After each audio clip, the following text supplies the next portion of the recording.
Throughout time, paper currency has been an asset to living life.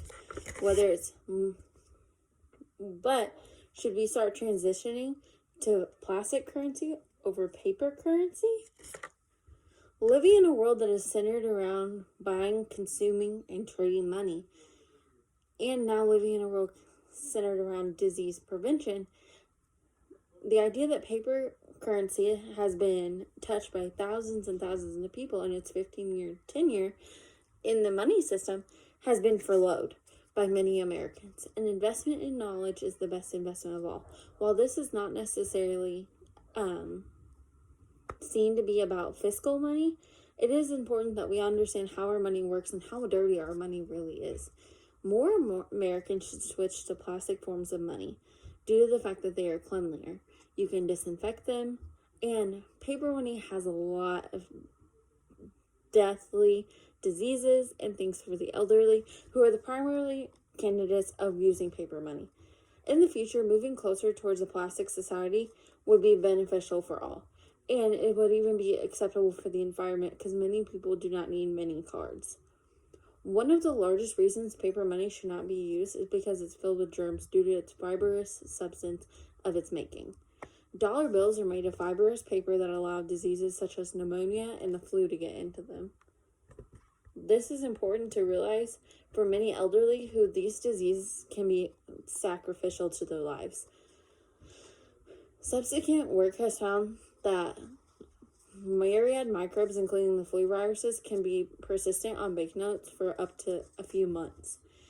Out of $81 bills, they found 3,000 different types of organisms, according to Scientific American, including pneumonia, food poisoning, and staph infections. Bills circulate for up to 15 years, so this can be very important that these can stay on these for years. Another key issue with using paper money over plastic money is the paraphernalia and the fecal matter that can be found on these. The New York Times reported a study done in 10 different states using one $1 bill that out of 8 of the 10 $1 bills, 80% of them had cocaine residue on them. A 2002 report from the Southern Medical Journal showed that pathogens including staph can be found on 94% of the dollar bills tested. Most staph can only be found in fecal matter, meaning that 94% of the dollar bills that were tested in this study had some sort of fecal matter on them. I do not know about you, but after handling or touching money, I don't always clean my hands. Think about when you go to a concession stand. Many of them have to use money, like cash. Well, I don't know, but I hand them my money and then I eat my popcorn. Well, now you've just stuck staph, pneumonia, the flu, cocaine residue, all in your popcorn. This is very important. Once touched money, many people will also touch their children, their wallets, and their phones and their keys, spreading this dirt around to your face, your children, and your belongings. While not everyone can use paper money, it should be moved that we should find a process to disinfect paper money if not everyone can move towards it. Studies show that UV lights can eliminate dirt and bacteria from multiple surfaces.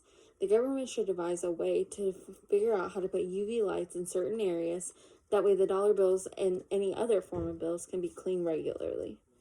In conclusion, paper currency once touched is some of the nastiest things you could ever touch, besides your phone, due to the fact that we touch this paper currency and then touch things like our phone, our cars, our keys, our children.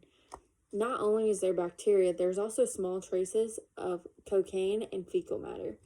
Overall, plastic is always better.